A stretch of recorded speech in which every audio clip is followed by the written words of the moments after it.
ચાલો મિત્રો, આજે આપણા ધાનેચા ફેમિલી વોકમાં આપનું હાર્દિક સ્વાગત છે।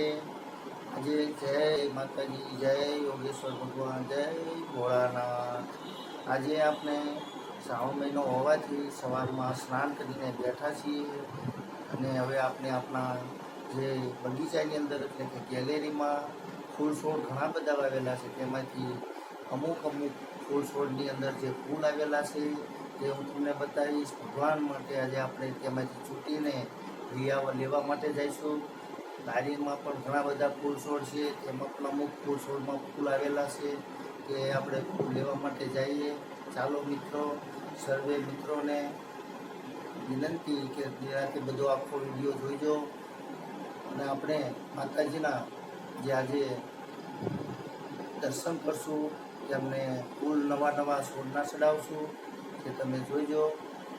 ચાલો આપણે હવે આડામાં ફૂલ છોડની અંદર ઘણા બધા ફૂલ છોડ છે, 30-35 પ્રકારના, પણ દરેક ફૂલ છોડ સાથે રોજે ફૂલ આવતા નથી, પણ જેમ ફૂલ છોડ ઉપર ફૂલ આવે છે તે આપણે જ્યારે ફૂલ આવશે ત્યારે બતાવશું મિત્રો।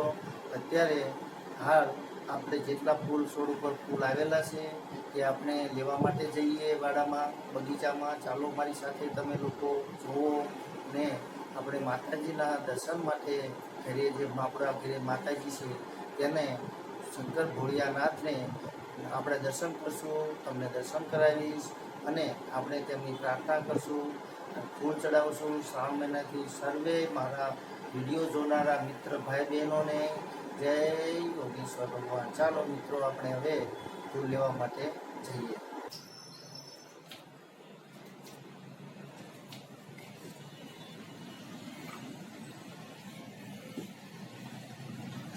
જે મિત્રો તમે જોઈ રહ્યા છો, આપણે અત્યારે રૂમની બારી સુધી પહોંચી ગયા છીએ। જે તમે ફૂલ આપને લેવાના છે તે તમને હું બતાવીશ। પારિજાતના ફૂલ છે તે ખરી જાય છે, તે હું તમને જોઈ રહ્યો છું, ડીશ રાખીને લેવા પડે છે, નકર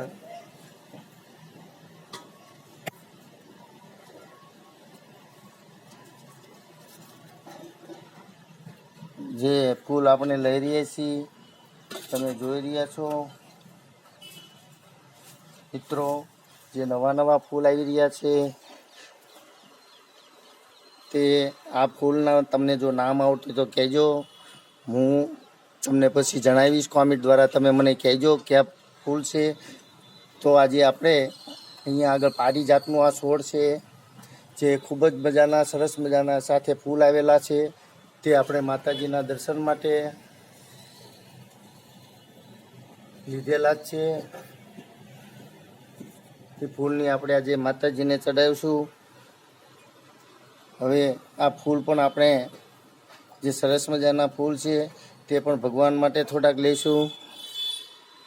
હવે મિત્રો, હું તમને થોડીક આની વાત કરીશ। પારિજાતનો છોડ છે, પારિજાતમાં એવું હું જેટલું જાણું છું એટલું તમને કહું છું કે પારિજાતની અંદર રાતે જ ફૂલ આવતા હોય છે અને સવાર પડે એટલે એ ફૂલ સર્વે નીચે ખરી જાય છે। જો તમે આ ફૂલ આવા ફૂલ હોય છે, કેસરી દાંડી અને સફેદ ફૂલ હોય છે, સરસ મજાની એની સ્માઇલ આવે છે, જે અત્તર કરતાં પણ સુંદર હોય છે। આખા રૂમની અંદર સરસ મજાનો એની સુગંધ આવતી હોય છે મિત્રો। ચાલો તો આપણે હવે વાડાના બગીચામાં જઈએ, ત્યાં ક્યાં ફૂલો આવેલા છે એ પણ હું લઈશ અને તમને બતાવીશ। જો મિત્રો, આજે આપણે સરસ મજાના ફૂલ નવા જે આવેલા છે તે આપણે જોઈશું।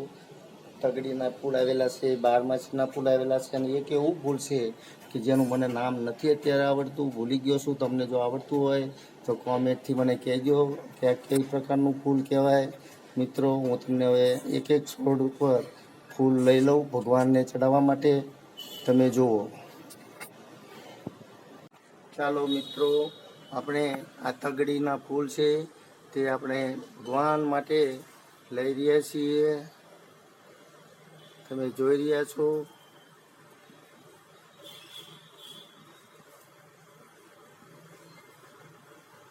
સરસ મજાના ફૂલ આવી રહ્યા છે, સુગંધ પણ સરસ મજાની છે, જે ભગવાનને પ્રિય છે તેવા સરસ મજાના ફૂલ છે.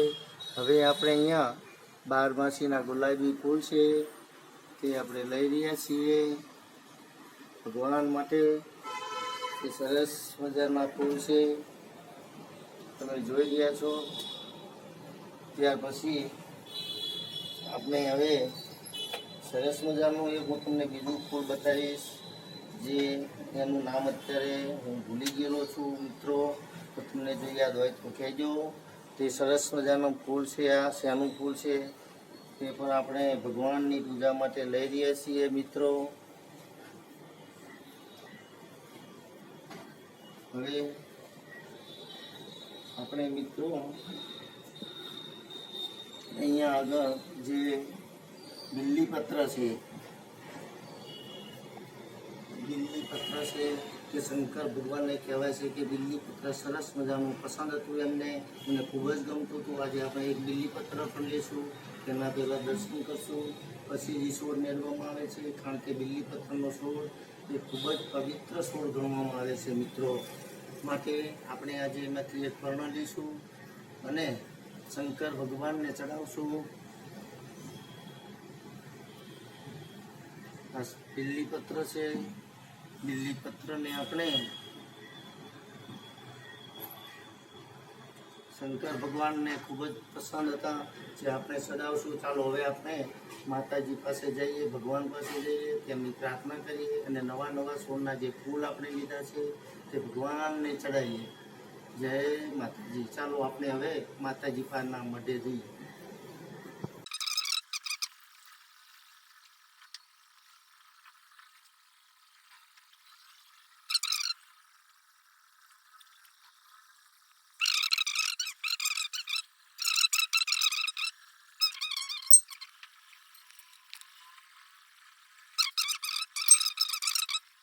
હેલો મિત્રો, આપણે હવે પૂજા કરી રહ્યા છીએ. આપણે ભગવાન માટે સરસ મજાના પેંડાનો પ્રસાદ કરેલો છે, તમે પણ લ્યો પ્રસાદ તમને પણ આપું છું મિત્રો. સર્વે ભગવાનનો પ્રસાદ લ્યો. સ્વામિનારાયણ ભગવાનનો, યોગેશ્વર ભગવાન, જય મહાકાળી માતાજી. તથા તમે જોઈ રહ્યા છો કે આપણે જે ફૂલ ચડાવેલા છે તે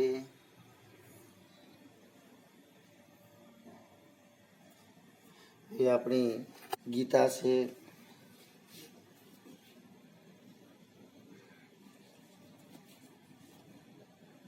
જીવ ભાવના છે. તે સરસ મજાના પેંડાનો પ્રસાદ કરેલો છે, ભગવાનને પસંદ છે એટલા માટે. ચાલો મિત્રો, આપણે હવે નિરાતે સવારનો સમય, ગુડ મોર્નિંગ, શુભ પ્રભાત, જય યોગેશ્વર ભગવાન. આપણે હવે સરસ મજાની કડક ચા પી લઈએ મિત્રો.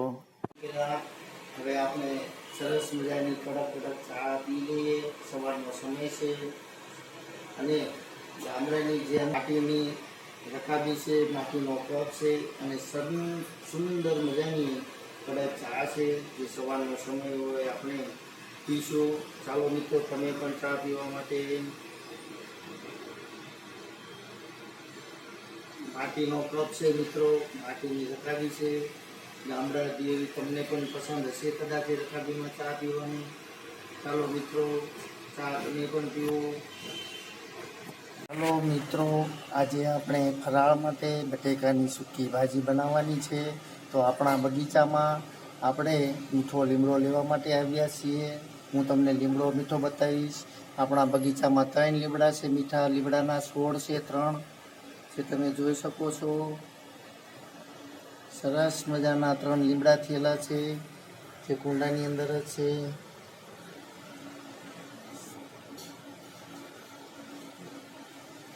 તમે જોઈ રહ્યા છો એ લીમડો લેવા માટે આવેલા છીએ અને આગળની હું તમને હવે બટેકાની સૂકી ભાજી ફરાળ માટે બનાવું છું જાતે.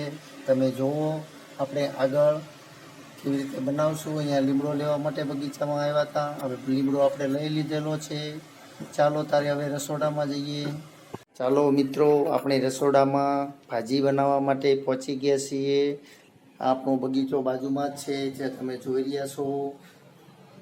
બગીચાની બાજુમાં જ રસોડું છે, આપણું વાડો છે, આ બાજુમાં રસોડું છે, એ તમે જોઈ રહ્યા છો. જે હવે આપણે સરસ મજાની સૂકી ભાજી ફરાળ માટે બનાવીશું. જે મટીરિયલ તૈયાર જ છે એ રેસીપી બટેકા બાફીને આપણે રાખેલા છે. એ મરચાંનું કટિંગ કરેલું છે, ટામેટાં છે, અને જે લીમડો છે તે આપણા ઘરનો છે, જે બગીચામાંથી અત્યારે તોડ્યો હોય તમને મેં બતાવ્યું. તેવી જ રીતે આપણે હવે આપણી ચાલુ કરશું આપણે બટેકા બનાવવા માટે. ભાજી બટેકાની જે હું તમને બતાવું છું.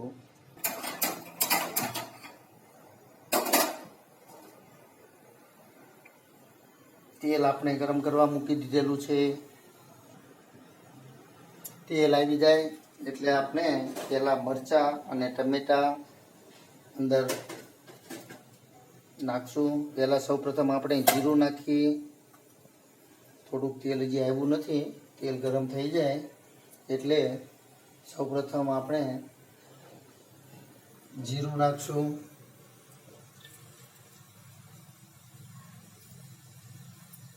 જીરાનો સ્વાદ ખૂબ જ સરસ લાગે છે સૂકી ભાજીમાં.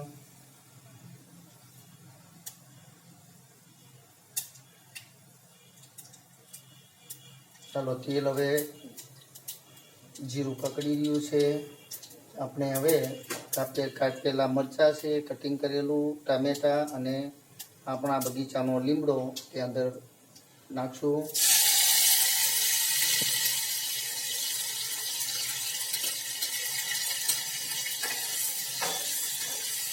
અને થોડીક વાર આપણે તેલમાં રહેવા દઈશું.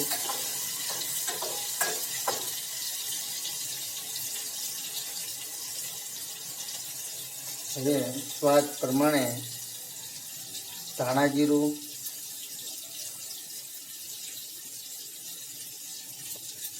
લીલી ચટણી, લાલ ચટણી.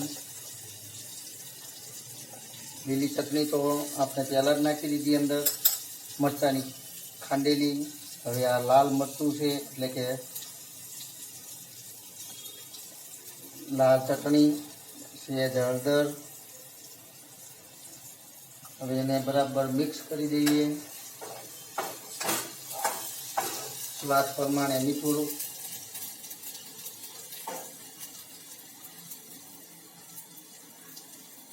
હવે આપણે સડી ગયું છે, બટેકા અંદર નાખી દેવું.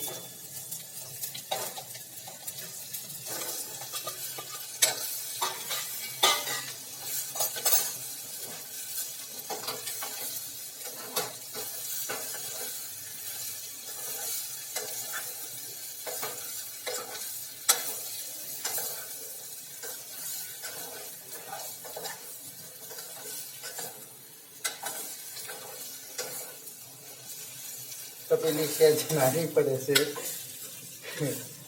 ભાજી આપણી હવે બની ગઈ જ છે, તમે જોઈ રહ્યા છો. હવે આપણે થોડીક ખાંડ અંદર નાખશું, 4-5 દાણા. બસ આપણી ભાજી તો હવે તૈયાર જ છે મિત્રો. તમે જોઈ શકો છો. નીચે ઉતારી લેવું.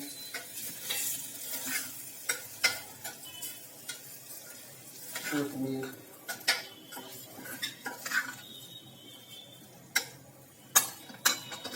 સરસ મજાની ભાજી બટેકાની એ સ્વંદ. ચાલો મિત્રો, આપણે જમવા બેસી જઈએ. મિત્રો, ફરાળ કરી લઈએ આપણે હવે. બટેકાની ભાજી છે, સેવડો છે, પેંડા છે, બટેકાની વેફર છે અને છાશ છે. જે તમે ખરાબ મજાની આપણે જે બનાવી છે બટેકાની સૂકી ભાજી છે, તમે જોઈ રહ્યા છો. ખૂબ જ મજા આવશે ફરાળ કરવાની. ચાલો મિત્રો, આપણે હવે જમી લઈએ, એટલે કે ફરાળ કરી લઈએ. હું એકટાણા કરું છું એટલે અત્યારે ફરાળ જ છે. આજે ભગવાનની જે પ્રાર્થના કરી હતી અને આપણે હવે ફરાળ કરી લઈએ. જય યોગેશ્વર ભગવાન. હવે મારો જો તમને આ વિડીયા ગમતા હોય તો તમે શેર કરો, લાઈક કરો અને કોમેન્ટ કરો, જેથી કરીને તમને મારા પહેલાં વિડીયો જોવા મળે.